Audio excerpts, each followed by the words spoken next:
Dear student, তোমাদের সবাইকে স্বাগত জানাচ্ছি আজকের সিকিউ সলভ ক্লাসে। দেখো, আমাদের একটা সৃজনশীল দেওয়া আছে, এখানে একটা উদ্দীপক দেওয়া আছে, একটা হচ্ছে পি এর মান, একটা হচ্ছে কিউ এর মান দেওয়া আছে। তো এখানে ক নাম্বার প্রশ্নটা তোমাকে হচ্ছে বলছে যে এখানে দেখো 20 ডিগ্রি 12 মিনিট আর কি 36 সেকেন্ড দেওয়া আছে। তোমাদের একটু জানার জন্য আমি বলতেছি, এই চিহ্নটা মানে কি ভাই? এই চিহ্নটা মানে হচ্ছে ডিগ্রি। এই চিহ্নটা মানে কি? ডিগ্রি। তারপর উপরে যখন একটা কমার মতো জিনিস দেখা যাবে সেটাকেই বলা হয় কি? মিনিট। আর এখানে যখন দুইটাই এরকম থাকবে তখন তাকে বলা হয় কি? সেকেন্ড। এই ম্যাথগুলো সলভ করার জন্য তোমাকে হচ্ছে সর্বপ্রথমে ডিগ্রিতে কনভার্ট করে নিতে হবে। আমরা কি জানি যে 1 মিনিট সমান সমান কত সেকেন্ড ভাইয়া? 1 মিনিট সমান সমান কত? 60 সেকেন্ড। তো এই যে একটা রেশিও আমরা পাইছি, এইটা ধরে আমাদেরকে কাজ করতে হবে। এর আগে যখন ম্যাথগুলো করছে সেম রকম করে কিন্তু এভাবে করছি। তারপর এটা বলছিল যে আমাদের কী করতে হবে? এই ডিগ্রি থেকে কোথায় নিয়ে আসতে হবে ভাইয়া? রেডিয়ান এককে তোমাকে নিয়ে আসতে হবে। তো সর্বপ্রথম কাজ কি আমাদের? দেখো এখানে কি আছে? ডিগ্রি আছে, একটা একটা হচ্ছে মিনিট আছে, একটা হচ্ছে সেকেন্ড আছে। সবগুলোকে আগে তোমাকে হচ্ছে ডিগ্রিতে নিয়ে আসতে হবে। তো এটা আমরা কিভাবে করতে পারি? তো তুমি মনে রাখবা যে যখন আমরা ডিগ্রি যেটা আছে সেটা তো ডিগ্রিতেই থাকবে, যেটা ডিগ্রি আছে সেটা তো ডিগ্রিতেই থাকলো। তারপরে হচ্ছে প্লাস এখানে কি আছে? মিনিট। তুমি কি করবে ভাইয়া? একে হচ্ছে 60 দ্বারা ভাগ করবা। যদি 60 দ্বারা ভাগ করো এইটা তোমাকে ডিগ্রিতে চলে আসবে। একই রকম করে এটা যদি সেকেন্ড দ্বারা ভাগ করো, সেকেন্ডকে যদি হচ্ছে 3600 দ্বারা ভাগ করো, তাহলে এটা কোথায় চলে আসবে? এটা হচ্ছে ডিগ্রি ফরম্যাটে চলে আসবে। এইটা হচ্ছে তোমার কাজ। তোমার এই রাশি, পুরো রাশি যখন ডিগ্রিতে চলে আসবে, ধরলাম এখানে হচ্ছে এই রাশিটা পুরো ডিগ্রিতে চলে আসছে, তুমি ডিগ্রি থেকে হচ্ছে রেডিয়ানে কনভার্ট করবা, তখন শুধুমাত্র কি পাই ডিভাইডেড বাই 180 দ্বারা কী করতে হবে? গুণ করতে হবে। তখন এটা কোথায় পরিণত হবে? রেডিয়ানে পরিণত হবে। তো আমরা এরকম করে একটু করার চেষ্টা করি। দেখো আমাদের এখানে 20 ডিগ্রি দেওয়া আছে ভাইয়া, তো ডিগ্রির তো কোনো কাজই নেই। 20 ডিগ্রি, তারপর কি দেব? প্লাস এখানে কি আছে? 12 মিনিট। একে কত দ্বারা ভাগ করছি? 60 দ্বারা। তাহলে নিচে কত লিখবো? 60 প্লাস এখানে কত আছে? 36 সেকেন্ড। তাহলে 36 ডিভাইডেড বাই এখানে কত লিখছি ভাইয়া? 3600। মানে কি 60 গুণন 60, 3600 হচ্ছে। তাহলে এর মাথার উপরে কি দেবো ভাইয়া? আমরা ডিগ্রি দিয়ে দিব। তার এখন যা অংশটুকু আছে এটা হচ্ছে আমরা একটু ক্যালকুলেটারে জাস্ট বসে দেব, যে 20 plus 12 divided by 60 plus 36 divided by 3600, আমাদের কত আসবে? 2021 ডিভাইডেড বাই কত? 100। এইটা কিন্তু আমাদের কিসে পরিণত হয়ে গেছে? ডিগ্রিতে পরিণত হয়ে গেছে। এইটা আমাদেরকে বলছিল কি রেডিয়ানে নিয়ে আসতে হবে। তোমরা যে প্রশ্নটা এখানে দেখতে পাচ্ছ, তো রেডিয়ানে নিয়ে আসার জন্য আমাদের সেকেন্ড কাজটা কি ছিল? যেটা ডিগ্রিতে থাকবে সেটাকে কি করতে হবে? পাই গুণন 180 দ্বারা কি করতে হবে? গুণ করতে হবে। তাহলে আমরা এই কাজটা একটু করি। এখানে কি দ্বারা গুণ করব? পাই ডিভাইডেড বাই 180। জাস্ট তুমি একটু খালি ক্যালকুলেশন করবা, আর তোমার কোনো কাজ নেই। তুমি যদি একটু ক্যালকুলেটরে বসায় দাও, তাহলে আমরা একটু বসায় দেওয়ার চেষ্টা করতেছি। যে অ্যান্সার গুণন হচ্ছে কত? Pi divided by 180। আমাদের মান আসতেছে 0.0.352 dot dot dot dot answer. এইটা হচ্ছে আমাদের প্রশ্নের অ্যান্সার। আশা করি বুঝছো। এরকম আমাদের বেশিরভাগ ক নাম্বার প্রশ্নে দেখবা যে এরকম কিছু জিনিস কনভার্ট করতে বলবে, যে তোমাকে এখানে যে মিনিট সেকেন্ডে দেওয়া থাকবে, বলবে যে এটা রেডিয়ান এককে প্রকাশ করো। তোমার প্রথম কাজ কি? সবগুলোকে আগে ডিগ্রিতে নিয়ে আসতে হবে। আর ডিগ্রিতে নিয়ে আসার ফরম্যাট কি? যেটা ডিগ্রিতে আছে সেটা তো ডিগ্রিতেই আছে, আর যেটা মিনিটে থাকবে সেটাকে 60 দ্বারা ভাগ করব, আর যারা সেকেন্ডে থাকবে সেটাকে 3600 দ্বারা ভাগ করব। তাহলে সবাই তো ডিগ্রিতে পরিণত হয়ে গেল। ডিগ্রিতে পরিণত হওয়ার পর তোমার কাজ হচ্ছে পাই ডিভাইডেড বাই 180 দ্বারা গুণ করা। যখন তুমি পাই ডিভাইডেড বাই 180 দ্বারা গুণ করবা, তাহলে সেটা তোমার কোথায় পরিণত হয়ে যাবে? রেডিয়ান এককে প্রকাশ করা হয়ে যাবে। আশা করি বুঝছো। তোমরা যদি এইটা বুঝে থাকো, এরকম যে কোনো প্রশ্ন আসুক না কেন তুমি অবশ্যই সলভ করতে পারবা, এতটুকু বলাই যায়। আসো তাহলে দেখো, এবার হচ্ছে আমাদের একটু খ নাম্বার প্রশ্ন কি বলছে, আমরা একটু প্রশ্নটা লিখি। যে আমাদের বলছে যে পি, দেখো খ নাম্বার বলছিল আমাদের কি, যে পি ইজ ইকুয়াল টু 5 হলে আমরা যখন হচ্ছে সমাধান সংক্রান্ত ম্যাথগুলো করছি যে তখন আমরা দেখছিলাম কিভাবে আমাদের হচ্ছে সমাধানগুলো করতে হয়, থিটার মান কিভাবে বের করতে হয়। সেম রকম এখানেও ওটা বলছে যে পি সমান সমান যদি 5 হলে তোমাকে এটা সমাধান বের করতে হবে। তোমাকে রেঞ্জ দেওয়া আছে কি 0 ডিগ্রি থেকে শুরু করে 2π পর্যন্ত, ঠিক আছে, এটা তোমাকে দেওয়া আছে। তাহলে তোমাকে এটা কি করতে হবে, একটু সমাধান করতে হবে। ভাই আমরা যখন হচ্ছে সমাধান রিলেটেড ম্যাথগুলো করেছি তখন কিভাবে সলভ করতে হয় এটা কিন্তু তোমাদের বুঝাই দিছিলাম। তো আজকেও একই রকম ম্যাথ আসছে। তো আচ্ছা, এখানে আমাদের হচ্ছে পি দেওয়া আছে, তো আমাদের দেখো উদ্দীপকে কোনটা দেওয়া ছিল 3 cot স্কোয়ার থিটা প্লাস হচ্ছে কি cosec স্কোয়ার থিটা, আর পি এর মান দেওয়া আছে কত ভাইয়া 5, এটা কিন্তু দেওয়া আছে। তো আমরা এটাকে একটু কাজ করি, এখানে 3 cot স্কোয়ার আছে থাক। আমি কি বলেছিলাম তোমাদের যখন আমরা এই রিলেটেড ম্যাথগুলো করব যে দুইটা যদি হচ্ছে ত্রিকোণমিতিক অনুপাত থাকে আমাদের প্রথম কাজটা হচ্ছে অবশ্যই একটা অনুপাতে নিয়ে আসা, ঠিক আছে। আর কোনটাতে নিয়ে আসবো, যখন আমাদের স্কোয়ারটা থাকবে না সেইটাতে আমরা রূপান্তর করতাম। কিন্তু এখানে দেখো দুইটার মাথার উপরে কি আছে, এটা কিন্তু স্কোয়ার আছে, তাহলে মানে যে কোনোভাবে একটাতে নিয়ে আসলেই হবে। আর cosec স্কোয়ার থিটা এটা কিন্তু আমরা কটের মাধ্যমে লিখতে পারি, যেমন হচ্ছে কি cosec square theta minus cot square theta is equal to 1। তো আমি যদি শুধুমাত্র cosec স্কোয়ার থিটাকে রাখতে চাই এক পাশে, কি আসছে ভাই দেখো cosec স্কোয়ার থিটা সমান সমান কি 1 প্লাস cot স্কোয়ার থিটা। ভাই এইটা এখানে একটু বসাই দিই, 1 প্লাস cot স্কোয়ার থিটা সমান সমান কত 5। তাহলে দেখো এখানে কি আছে আমাদের 3 cot স্কোয়ার আর এখানে আছে cot স্কোয়ার, তার মানে কি হবে 4 cot স্কোয়ার থিটা। এই পাশে 5 ছিল, এটা যদি এই পাশে আসে কি 5 মাইনাস 1, তাহলে কি হচ্ছে ভাইয়া 4 cot square theta is equal to কত 4। 4 যদি উভয় পাশ থেকে কেটে যায় তাহলে আসবে কি আমাদের cot স্কোয়ার থিটা সমান সমান কত 1। আর আমাদের দরকার কি cot থিটার মান, cot থিটা সমান সমান কি আসবে প্লাস মাইনাস 1। তো দেখো ভাইয়া এখানে কিন্তু এবার দুইটা মান আসছে, তাই না? দুইটা যখন মান আসতো তখন আমরা কি করতাম, একটা হচ্ছে পজিটিভ নিয়ে কাজ করতাম আর একটা হচ্ছে নেগেটিভ নিয়ে কাজ করতাম। তাহলে আসো আমরা প্রথমে পজিটিভ নিয়ে কাজ করি। পজিটিভ নিয়ে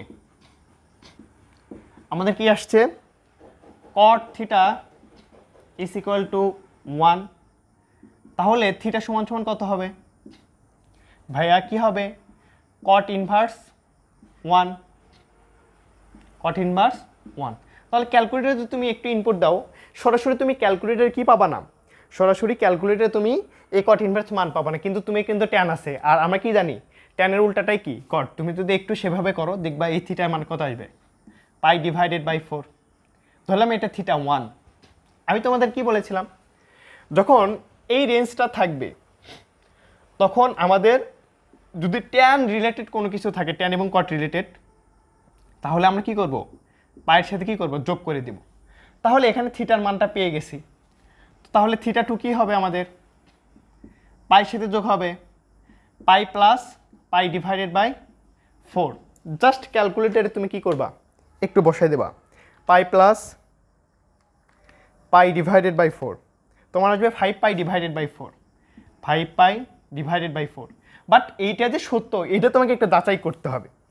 তুমি যদি একটু ক্যালকুলেটরে বসাই দাও তাহলে তুমি এটা পেয়ে যাবা। দেখবা তুমি যদি হচ্ছে 1 divided by 10 5 pi divided by 4 এটা যদি একটু ক্যালকুলেটরে বসাই দাও দেখবে হচ্ছে কত আসবে 1 চলে আসবে। তার মানে কি এখানে cot থিটা মান পেয়েছিলাম কত 1, এখানেও পেয়ে গেছি কত 1, তার মানে কি এইটা কিন্তু সত্য। এখন যদি আমরা নেগেটিভ নিয়ে কাজ করি, নেগেটিভ নিয়ে তুমি দেখবা কি আসতেছে cot theta is equal to কত -1। তাহলে থিটা সমান সমান কত হবে ভাইয়া, থিটা সমান সমান কি cot ইনভার্স -1।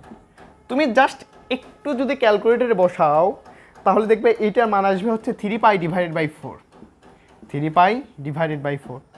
আর এইটা যখন থিটার মান আসছে তখন আমরা কি বলছিলাম, এ ধরলাম এটা থিটা 3, তাহলে থিটা 4 কি হবে পাইয়ের সাথে শুধুমাত্র যোগ পাই প্লাস 3π/4।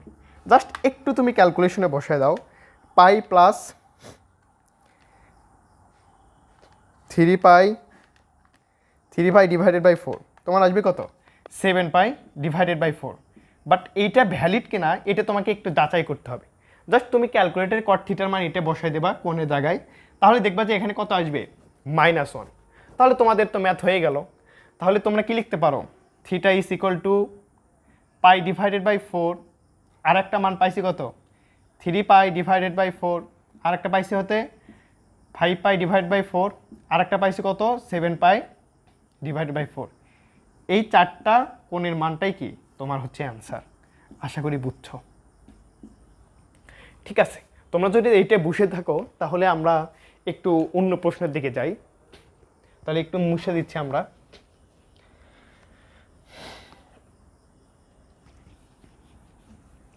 আমাদের পরের প্রশ্নে বলছে যে হচ্ছে, আর পরের প্রশ্নে বলেছে যে tan theta is equal to 5/12।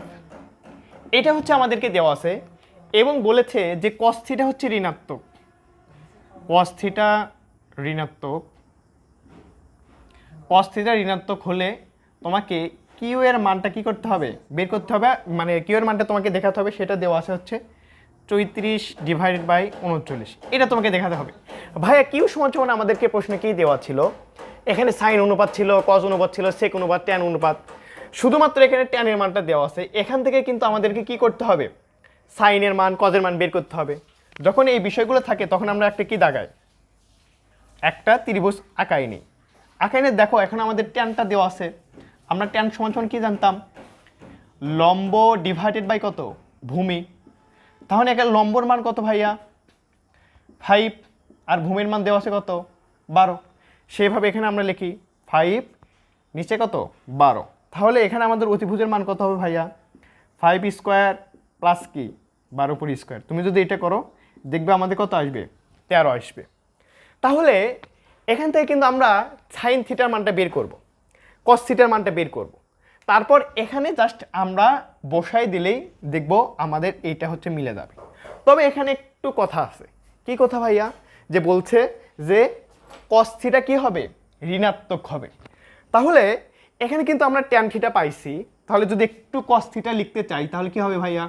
আমাদের প্রশ্নই তো বলে দিচ্ছে কস কি হবে? ঋণাত্মক, তাই না? ঋণাত্মক আমরা কি জানি? কস মানে কি? ভূমি ডিভাইডেড বাই কত? অতিভুজ। এখানে ভূমির মান কত দেওয়া আছে? 12, আর অতিভুজের মান দেওয়া আছে কত? 13। বাট কি এটা নেগেটিভ হবে। এখন ভাইয়া দেখো আমাদের কস ঋণাত্মক এবং বলছে ট্যান কি ধনাত্মক। আমরা যদি একটু আমাদের চতুর্ভাগটা আঁকাই, এখানে কিন্তু সবাই কি ছিল? পজিটিভ ছিল। এইটা ছিল সাইনের ঘর, এইটা ছিল ট্যানের ঘর, এইটা কিসের ঘর ছিল? কজের ঘর ছিল। তাহলে ভাইয়া আমাদেরকে একটু চিন্তা করতে হবে যে এখানে ট্যান হচ্ছে কত? পজিটিভ, বাট কজ কি এখানে নেগেটিভ, তাই না? তার মানে কি আমি যদি কজের মান এখানে নিয়ে আসি তাহলে এটা কি হবে? পজিটিভ না নেগেটিভ ভাইয়া? অবশ্যই নেগেটিভ হবে। তাহলে এখান থেকে আমরা কি বলতে পারি? যে এই কোণটা কি তৃতীয় কোয়াড্রেন্টে আছে, তৃতীয় কোয়াড্রেন্টে আছে যদি কজের মান ঋণাত্মক হয়। আর কজের মান যদি ঋণাত্মক হয় ভাইয়া তাহলে এই ঘরেতে কি সাইনের মানটাও কি অবশ্যই ঋণাত্মক হবে। তাহলে সাইন থিটা সমান আমরা কি জানি? সাইন থিটা যেহেতু ঋণাত্মক হচ্ছে, লম্ব ডিভাইডেড বাই অতিভুজ। লম্বর মান কত? 5, নেগেটিভ, নিচে কি হবে? 3। তাহলে দেখো তারপর আরেকটা কি সাইনের মান পেয়েছি, কজের মান পেয়েছি, সেক থিটা। সেক থিটা কি হবে ভাইয়া? সেক মানে কত? 1 divided by cos. 1 divided by cos theta না? জি ভাইয়া 1 ডিভাইডেড বাই কস থিটা। আর আমরা দেখো 1 ডিভাইডেড বাই কস থিটা সমান কি পাইছি? এটা জাস্ট একটু উল্টে দিব আমরা, তাহলে কিন্তু আমাদের কি হয়ে যাবে। তাহলে আমরা এখানে কিন্তু সাইন থিটা, কস থিটা এবং সেক থিটার মান পেয়েছি। এগুলো জাস্ট হচ্ছে কি এ কিউ এর জায়গায় বসাই দিব। কিউ এর জায়গাতে একটু আমরা বসানোর চেষ্টা করি। কিউ সমান minus sine minus theta plus cos minus theta divided by এখানে কি আছে sec minus theta plus tan minus theta. ভাইয়া আমি যখন তোমাদের ম্যাথ করাচ্ছিলাম তখন তোমাদের বলেছিলাম যে আমাদের দুইটা ত্রিকোণমিতিক অনুপাত ঋণাত্মক গ্রহণ করে না, একটা হচ্ছে কস আর একটা কোনটা সেক, এই দুইটা কি নেগেটিভ গ্রহণ করে না। অর্থাৎ এটা যদি কস মাইনাস থিটা হয় তাহলে এটা পরিণত হয় কি কস থিটাতে। বুঝতে পারছো? তাহলে এইরকম জাতীয় রাশি আছে কি না? ভাইয়া আছে। সাইন কি অবশ্যই ঋণাত্মক মান গ্রহণ করে, তাহলে এখানে কি হবে মাইনাসটা এখানে ছিল একটা মাইনাস, তাহলে সাইনের আগে কি হবে মাইনাস সাইন থিটা প্লাস কস কিন্তু মাইনাস গ্রহণ করে না, তার মানে সরাসরি কি হবে কস থিটা ডিভাইডেড বাই এখানে কত আছে সেক থিটা। সেক কি করে ফেলে সেক নেগেটিভকে ভ্যানিশ করে ফেলে সেক থিটা। এখানে মাইনাস কি হবে ট্যান থিটা, কারণ কি ট্যান থিটা এখানে কি নেগেটিভ গ্রহণ করে। তাহলে এখানে দেখো আমরা সাইন থিটা কিন্তু মান পেয়েছিলাম। ভাই সাইন থিটার মান কত? এই যে আপনি বের করছেন, তাই না? তুমি এখন সাইন থিটার জায়গায় এই মানটা বসাবা, কস থিটার জায়গায় এই মানটা বসাবা, সেক থিটার জায়গায় এই মানটা বসাবা, এবং ট্যান থিটা কিন্তু তোমাদেরকে এখানে দেওয়াই ছিল। জাস্ট এই ম্যাথগুলো যদি তুমি একটু বসাতে পারো তাহলে কিন্তু চলে আসবে। দেখো ভাই মাইনাস মাইনাসে কি হবে প্লাস, তাহলে কি আসলো সাইন থিটা প্লাস কি এখানে কস থিটা, এখানে কি হচ্ছে sec theta minus tan theta. তাহলে ভাইয়া সাইন থিটার মান তুমি কত বের করছিলা? একটু এখানে বসাও, -5 divided by 30 plus cos theta. আচ্ছা আমরা একটু মনে হয় উল্টাপাল্টা করে ফেলছি। দেখো এখানে সাইন থিটার মান কত ছিল -5 ডিভাইডেড বাই 13 প্লাস কস থিটার মান দেওয়া ছিল কত মাইনাস প্লাস মাইনাসে -12 divided by 13 divided by sec থিটার মান কত পাইছি -13 ডিভাইডেড বাই 12, আর ট্যান থিটা তো এখানে দেওয়াই ছিল, কত দেওয়া ছিল ভাইয়া 5 ডিভাইড বাই 12।